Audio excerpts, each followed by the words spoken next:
Before we get into the video proper, I want to make it clear that I won't be spoiling the stories of any horror games here, but there will assuredly be gameplay spoilers. Horror works best the less you know about it, and I'll be doing a pretty unorthodox mechanical breakdown of what makes games scary to me.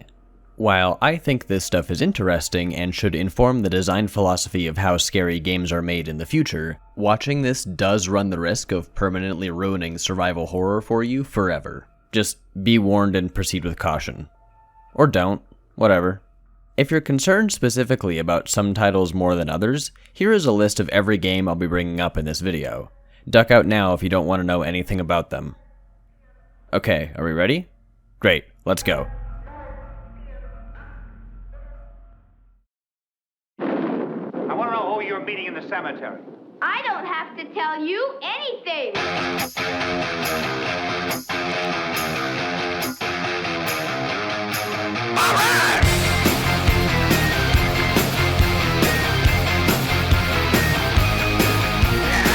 In 2022, I got on a real horror game kick. I played Resident Evil 4 for the first time, the original Resident Evil Director's Cut on Advanced Mode, Penumbra Overture, the first two Silent Hill games on Hard, and Iron Lung. On this little horror game stint, I found myself discovering aspects of horror media and games in general that I had never really considered, and I want to take you on that journey with me. Silent Hill 2's Hard Mode is where this started. I realized I had sort of lost the magic of the Silent Hill games somewhere in the midst of having played them half a dozen times each. There was little beyond just going through the motions of checking all the doors and putting 3 rounds and a stomp into every monster I walked into, and this inspired me to try the game on Hard Mode. I knew where basically all the pickups were and had never once run out of ammunition for pretty much anything ever on normal difficulty, so Hard was an attempt to put the fear back into the game. And you know what? I'll be damned if it didn't actually do that. Silent Hill 2 was scary again. Now, here's the thing. Horror is a weird genre. It's basically a fake imaginary idea that you have to want to be fooled into in order for it to work. It's like hypnosis. The best horror media accomplishes this in one of two ways. Either it does a real good job of fooling you, or it adds a second layer on top that doesn't require trickery. Silent Hill 2's Hard Mode does the latter. It shares this trait with the other Silent Hill games, the good Resident Evil game, and pretty much any other survival horror title, with a few notable exceptions. I'll explain what that second layer is in a bit, but for now I want to focus on what upping the difficulty in Silent Hill 2, and eventually 1, did to increase the tension. A lot of people deride many higher difficulties in games because frequently they just linearly increase numbers to quote-unquote artificially increase the challenge. You know, as opposed to the natural challenge games come with when you pick the disc fresh off the vine. But, like any tool, increasing enemy stats is a good choice when used right, and I think in horror games it really makes sense. Take just this hallway in the first area of Silent Hill 2. There's an enemy blocking the way. I can shoot it dead pretty easily, but that costs me resources I can never get back. I can kill it with a melee weapon, but I only have the wooden plank, and getting in range puts me at great risk of taking damage, which would cost me health, and healing items are also in limited supply. Trying to dodge around it is also theoretically an option, but is even more likely to result in a hit than fighting. Removing player skill from the equation, the question at hand is this: do I want to spend health or ammo to cross this room? That one query is the core of all survival horror games, and by increasing the difficulty, even with just linear numerical increases to stats, means that this question becomes harder and harder to answer every time it's asked.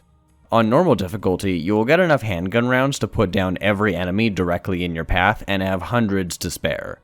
However, when enemies have more health, they take more bullets, making avoidance or melee combat more attractive as an option, meaning you're interacting more with the resource management system on a moment-to-moment basis. I believe that the biggest misstep Silent Hill 1 makes, despite it being my favorite of the series, is that the hammer is just too powerful. It's a very strong melee weapon with great range and no resource requirement, easily discovered directly on the critical path. Unless you make an incredibly long series of very stupid mistakes, the remaining 60% of the game has no concern over your ammunition reserves whatsoever. A great example of really pinning the player in place with resource management is the Resident Evil remake, and if you've got any interest in playing it, please bail now, because there's a moment that's well and truly lost if you get it spoiled for you. So Crimson Heads, right? You kill a zombie and its corpse stays in place for a time, and then it revives even stronger and faster than before. This is genius. For starters, when you first learn about what they are, your mind immediately flashes through all of the zombies across the mansion that you've thoughtlessly killed that are going to resurrect right about now, and you realize just how fucked you really are. But second, even after learning about how they work, it doesn't become any less tense, and now you have to consider the extra dimension that their presence adds to the game. You can permanently kill any zombie by destroying its head, which is risky and very inconsistent in the remake. Or you can burn bodies after killing them, which costs a resource. Or you can kill them twice, which costs more resources. You can leave them and abandon traveling through those rooms altogether. Or you can try to maneuver past them without taking one in the teeth, which is an amazing complication to the gameplay loop which requires strategy and planning that affects almost your entire playthrough. Man, I love Crimson Heads so much. They almost make the remake better than the original. But theoretically, any survival horror game with resource management is inherently undermined by its very existence. What do I mean by that? Well, you can go onto YouTube right now and find a full playthrough someone did of, say, Resident Evil, that's completed with the knife only, no damage, and no saves. Absolutely zero resources used. Now, if you think about it, doesn't that kinda annihilate the concept of resource management by default? After all, the question of, do I spend health or ammo to get through this room, doesn't apply if you don't have to do either. If you remember, that's what the hammers issue is in Silent Hill 1. Obviously not, you might say, because people are still scared of these games and they're still tense on the gameplay front. But why? If none of the resources are necessary, then there's no tension in expending them. So what's the secret sauce? I want you to think of it this way though. Consider the idea that beating a game requires a certain amount of what I'll call proficiency.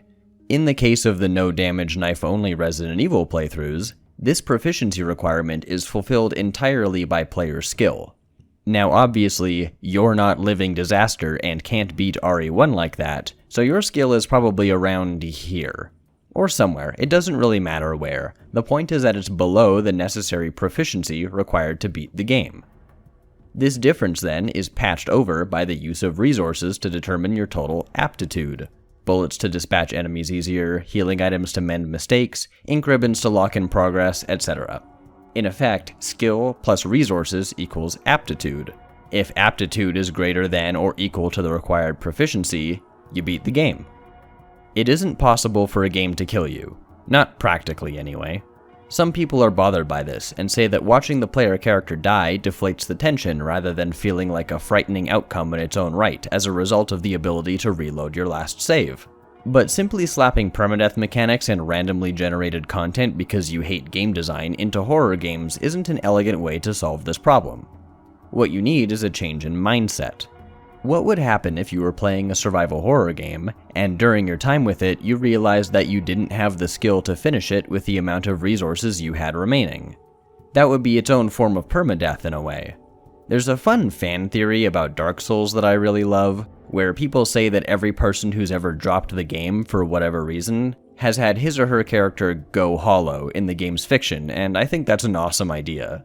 Take that attitude and apply it to a horror game where you squandered your resources and you don't have the skill to compensate for their absence. In this scenario, Jill died by being decapitated by those cheap-ass hunters because she didn't save enough bazooka ammo to kill the ones in that hallway. That's your permadeath right there. To my mind, the fear in survival horror should come from the uncertainty over the size of this gap between your skill level and the required proficiency to complete the game. This is that second layer I mentioned earlier. Burning a consumable in any game comes with wondering, but will I need this later? And in survival horror games, it's more real than other genres. You might actually need that stuff later, given the presence of boss fights and enemies in too close quarters to run past. That's where the real tension comes in. This is why I don't buy the argument that death is a release of tension and makes a game less scary. Sure, you can die as frequently as you want to in Resident Evil, to no consequence beyond the time it takes you to return to the main menu and load to the game. But in a more abstract sense, death is a sign that things are starting to go wrong. Maybe you don't have the bullets or healing items that you need to get through this, and you're not good enough to continue without them. Maybe this first death is a sign that your playthrough is about to end via attrition. The creeping feeling that you used your resources poorly, a reminder of that proficiency gap. Maybe the 10th death is confirmation. This is reflected in my example playthrough of Silent Hill 2 earlier. During both it and the first game, I spent a lot of time with my flashlight off, cowering in the corner, afraid that a monster would spot me, because if it did, that would cost me resources, and I would absolutely need those before the end. Despite having finished the game at least 5 times previous, due to the increase in difficulty, I beat the final boss of 2 with 0 healing items in my inventory and almost no ammunition left. There was a very real possibility that I would not have been able to beat the game with the resources I had saved up to that point. Now, this is bungled just a bit with the knowledge that, like the first game, Silent Hill 2's boss will auto-die if you wait 5 minutes and have no ammunition, but I didn't know that at the time, so it still had that effect on me. Fortunately, there is a much more difficult encounter immediately prior that does require resources to complete, so it's not entirely a wash. I think for a lot of these design decisions to work at their best, the game has to either limit saves allowed via an ink ribbon system, or lock you into only using a single save slot, or at the very least not allow you to quick save anywhere. Ink ribbon saves force you into situations where you may want to expend more resources than you otherwise would for fear of losing progress, and a single save slot makes every decision permanent. Being able to quick save and quick load at the touch of a button allows you to retry any encounter repeatedly as much as you want until you get it just perfect. This is good for a game like Max Payne, but survival horror games should be different from an adrenaline-fueled third-person gun ballet simulator. There's a video by Choops called Permadeath is Pointless that I really enjoy. It's about how unit death is treated across the different games in the Fire Emblem series, and discusses why the mechanic worked in older games but fails in newer ones. In it, he proposes a scenario where a unit he cares about dies. He now has 2 choices: restart the battle and lose all that progress, potentially leading to an even worse result on the next attempt, or allow the unit to stay dead to retain that progress and finish the battle. In a way, your units are kind of like continue tokens. You can burn one to patch over a mistake and keep going. This is why it's so important to make loading a previous save inconvenient. The option to expend a resource to continue only works if not choosing to do so comes with a time punishment. In this way, the game design deliberately wasting your time isn't a flaw, it's an integral feature. Now I know what you're thinking. If you have to put yourself into a different mindset for a game to be scary, then it's not actually scary and you're just tricking yourself, role-playing as someone who's scared without really being scared. And this is disingenuous, right? Take whatever piece of media you find most scary and imagine putting it on in the background while you're making dinner or listening to a podcast or have some friends over. Of course it's not going to have the same effect. Immersion is a shared fiction, and if you're not willing to meet a work of art halfway, and are instead leaning back, waiting for it to impress you, that severely limits the range of media you can enjoy. You'll never be scared by a game if you aren't willing to be scared in the first place. So yeah, turn out the lights, play alone, and worry about running out of health drinks. That's kind of scary, but we got health drink! All these reasons are why I highly recommend something that most people are probably going to find insane. Pump up the difficulty, even on games you haven't played before, especially for games you haven't played before. The common annoyance of higher difficulty modes is the lazy increasing of enemy stats, but as I've already established, that's a good thing for a survival horror game. You may be concerned that, in a game you're playing for the first time, that the difficulty will be too high for you to finish it. And that's good! Really establish that fear and uncertainty of progress, because that's where the horror comes from. You should be constantly worrying about whether or not you've wasted your resources. That's the point of having resources. I recently started a playthrough of Resident Evil 3, in which I decided I was going to kill Nemesis every time he appeared for those cool bonus items. But since it's really hard and I'm quite bad, even using some of the cheese strategies left me with abysmally low health a couple of hours into the game, and my playthrough might be dead. Because I don't think I have the skill necessary to even finish the game at this point with the equipment I have. On that note, this is part of the genius of Resident Evil 3. You hit new game and it's like, okay, do you want easy or hard? What's that? You want normal difficulty? Fuck you! My first time playing the game gave me a huge amount of anxiety from this decision. Back then, I was super averse to picking hard modes because, like, what if it was hard? And it's not like RE3 just called it easy, but it's actually the normal mode. No, it starts you off with every weapon in the game, enough ammo to eat for breakfast, and no restrictions whatsoever on saving. The developers seemingly went as far out of their way as possible to make it clear that this is the baby mode for babies. You are not meant to play the game like this. It's basically a joke. If you're not willing to play it on hard, you don't even get an experience kind of like the actual game. I'm reminded of Twisted Metal 2 literally calling you a loser and telling you to fuck off if you tried to play it on easy. On a more successful note than my nearly bricked RE3 run, I played through Signalis for the first time last month, and it's one of the best horror games out there. I specifically decided to go with the hardest combat difficulty and original rule of 6 inventory system, partially to put my own theory to the test. And straight up, Signalis was one of the most pants-shittingly terrifying experiences I've ever had with a game. It's easily the scariest game I've played since, well, another example that I'll get to later. I only played at night, alone, and in the dark, and one session got me so freaked out that I had to pause the game, stand up, and retrieve a knife from my kitchen to place next to me on my computer desk to calm my nerves just a bit. This is not an exaggeration or a joke, I actually did that. And though I can't look down the road not traveled, I have no doubt in my mind that the constant anxiety produced by the highest difficulties challenge was responsible for a lot of that. The limitation imposed by the original inventory system meant that I was never able to carry enough to make myself feel safe. The 6-slot inventory of the original release caught a lot of flack early on, but to my mind, if you can comfortably carry everything you need to at once, then there's no point in a limited inventory at all, so it's good that it's so restrictive. Thanks to the stat increases, every monster was an incredible threat, and because of that I spent most of the game slowly creeping through the halls trying to avoid being spotted, because every interaction with any enemy would permanently cost me resources that I should have not gotten back. I say should have because there is unfortunately one thing Signalis does that screws the whole thing up. Sort of. I'm not claiming to know how this mechanic works, and there's really not much for documentation on the internet that I could find, but it seems as though the game has some sort of dynamic difficulty going on with the items respawning.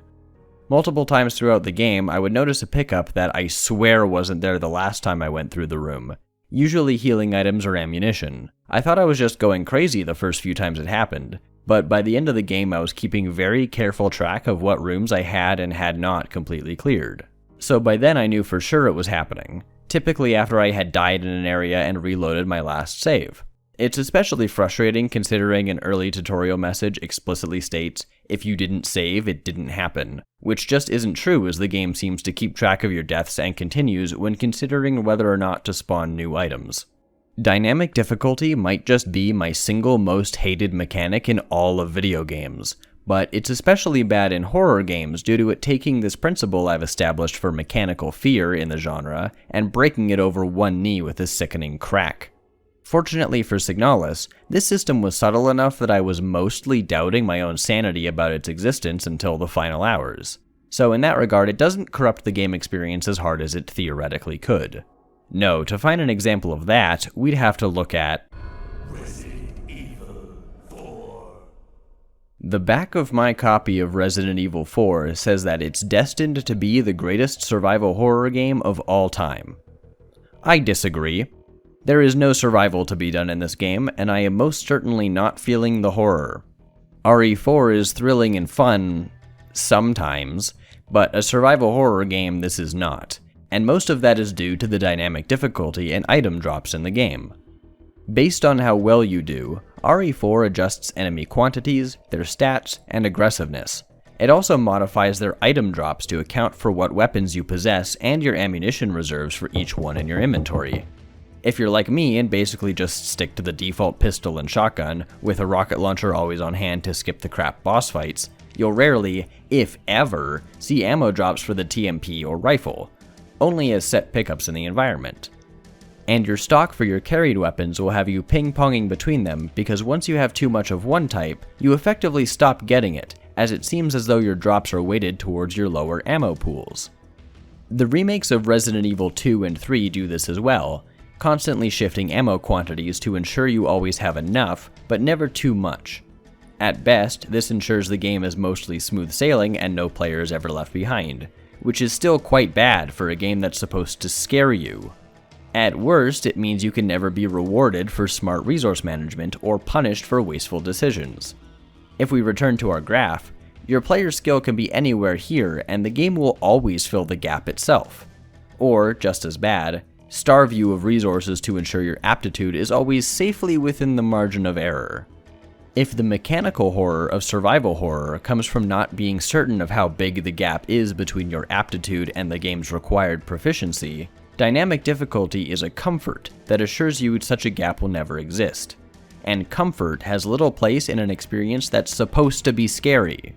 People talk up the regenerators as being particularly frightening, but you pick up a file that explains exactly what they are and how to kill them before you even encounter one for the first time. I'm not afraid if I know what I'm up against. Unfortunately, I don't have footage of this because it would have required me to play through Resident Evil 4 again, and I just don't want to do that. So you're gonna have to take my word for it or go see for yourself. Uncertainty is a cornerstone of horror. I get asked every now and then why on earth I could possibly feel that the original Resident Evil is a better game than its remake. After all, the graphics number is higher in the remake, and, well, there are more graphics. That makes it better, right? But in truth, outside of the aforementioned beloved Crimson Heads, it's a weaker survival horror title. It all comes down to this. Remake informs you of whether or not there are still items to collect in any given room. In the older Resident Evil titles, the supplies that were easily visible out in the open were generally enough to get through the game, but it wasn't going to be easy or comfortable. If you wanted to really stock up and get an edge, you had to be thorough and pay attention to the environment. It wasn't especially difficult. It wasn't like finding hidden missile tanks in Super Metroid or anything, but there was always that uncertainty in not being sure if you'd found everything you could have, which made every playthrough different between individuals. There was always way more ammo available than you needed, but only if you could find it. However, with remakes marking of fully looted rooms, now everybody knows exactly when they've nabbed everything they can. And unless you're deliberately ignoring pickups for some reason, everyone's experience is basically the same. They're also used as soft objective markers. For example, the umbrella crest that opens the guardhouse area will light the room up red once you need to move it from there to the foyer. Marking rooms with resources remaining in them may make for an objectively more balanced and consistent game experience, but it's not scary on a mechanical level. And it's a horror game. It should be scary. And if I have to hear the words quality of life one more fucking time to give Remake some credit over the original game, I recently learned that you don't have to actually fight the final boss in Resident Evil 1. You can just run in circles until the rocket launcher drops. This was immensely disappointing to learn because it means that this is technically the real final boss. At least in Remake you have to deal damage to the Tyrant, though the boss is so piss easy in comparison to fighting the original that it's hard to get hit even on purpose. May the rats eat your eyes! I am now lost to your cause! The darkness comes! It will damn us all! I love Eternal Darkness. It's one of my favorite games on the GameCube. But as a horror game, it has one critical flaw that prevents it from ever being truly frightening, and that's the magic system. About halfway through the game, or earlier depending on what alignment you picked, you gain the ability to cast a spell that restores health and your magic regenerates as long as you run in circles, meaning that you effectively have an unlimited supply of health as long as you're willing to wait a few minutes.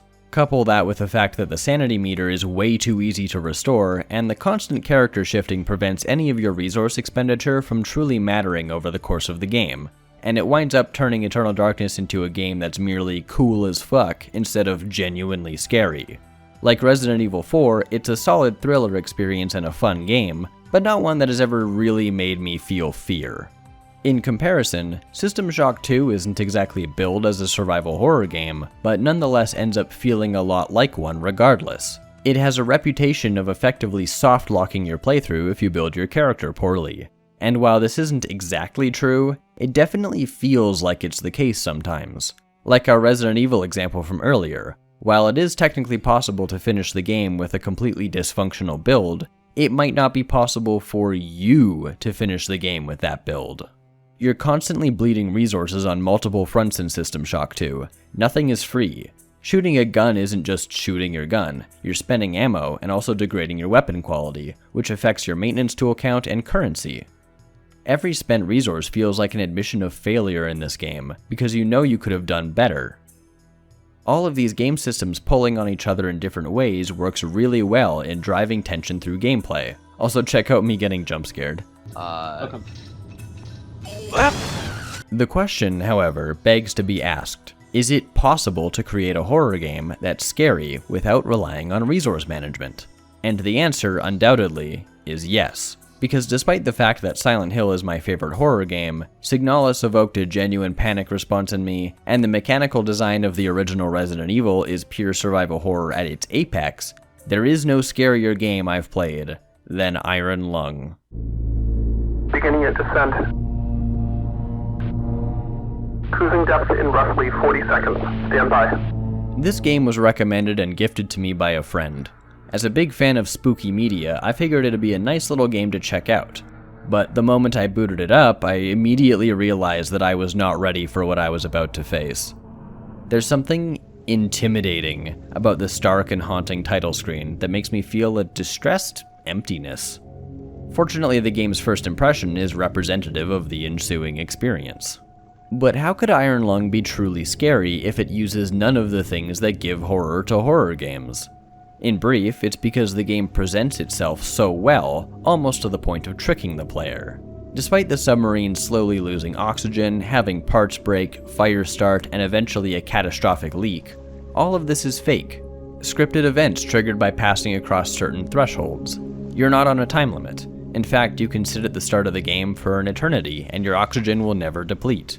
Even once it hits its lowest, you have all the time in the world to navigate to the final photos. The blood will never fill the vessel higher than the control panel. There is no creature to evade. The only malfunction that poses a threat to you is the fire, but that's easily dealt with. What makes it all work, though, is that you don't know any of that. On my first playthrough, I genuinely believed the oxygen time limit was real, or rather, I couldn't be sure if it wasn't. When I noticed the crackle of the fire and saw it burning, my first thought was, oh god, how much oxygen did that just cost me? And, if I reacted faster, would I have more time? By the end of the game, I was scrambling over the controls, hoping, praying for this bucket of bolts to last just a little bit longer. And no joke, I threw my headphones off of my head when this happened. That night I went to bed with the lights on in my house and only allowed my eyes to close once I literally couldn't keep them open anymore. Once you know all the tricks or have played it before, these scares get a lot less effective, admittedly. Though, hilariously, in my session to record footage for this video, I still got fucking got by the oxygen notification. Oxygen notification. But the important part here is if that first experience is still incredibly nerve-wracking, and Iron Lung knocks it out of the park. I had thought to myself if there were any horror games I could think of that didn't feature either tight resource management, or tricking me into thinking there would be, and outside of Gone Home, legit one of the best games ever, I don't think so. Even if Gone Home is only kind of horror adjacent, having one of those two elements seems to be vital for the horror game experience, at least as far as I've played. I'm a big fan of Silent Hill Shattered Memories, for example, but I don't believe I was ever scared at any point playing it. It's a spooky haunted house with an interesting story and some genuinely jaw-dropping visuals, but it never terrified me. There's no combat, and the only pickup that matters isn't one you can carry with you between encounters. It's very use it or lose it, and if you don't need to use it, you won't. It's neat, however, to see these design philosophies bleed into non-horror games. Tomb Raider 3 is a favorite of mine, and the original PlayStation version of the game featured a truly brutal save system. You could save whenever and wherever you wanted, but it cost a really scarce resource, and if you died at any point, you reloaded your last save. Couple this with the game's absurdly high lethality, low tolerance for mistakes, and abundant instant death hazards that you'll trip without warning, and the tension of every jump or step into the unknown is higher than any other 3D platformer out there. It's a brutally mean game and I love it to bits. Every other port allows you to save anywhere at any time for no cost, and the save crystal pickups either just heal you or do nothing. And I think that's a shame, because it deflates a lot of the tension in those more scary moments. I'm not a guy who's especially concerned with whether or not a game is enough like a game to justify its own existence. Art can come in all shapes and sizes, which is why there's no reason to shrink the potential design space of an entire medium by walling off interactive experiences or walking simulators into their own special derogatory category. Gone Home, Dear Esther, and Proteus are all games that I love and appreciate, despite not being very traditionally gamey. However, when something comes along that truly takes advantage of its medium, something that could only be done as a game, or a book, or a film, that's when you know what you have is special. And horror, as a genre, is really good at making interactivity a quality that adds to the experience in a meaningful way, as long as game designers keep it in mind. I hope that in the future I can play more horror games that go beyond just showing me spooky imagery, and are willing to actually scare me on a mechanical level as well.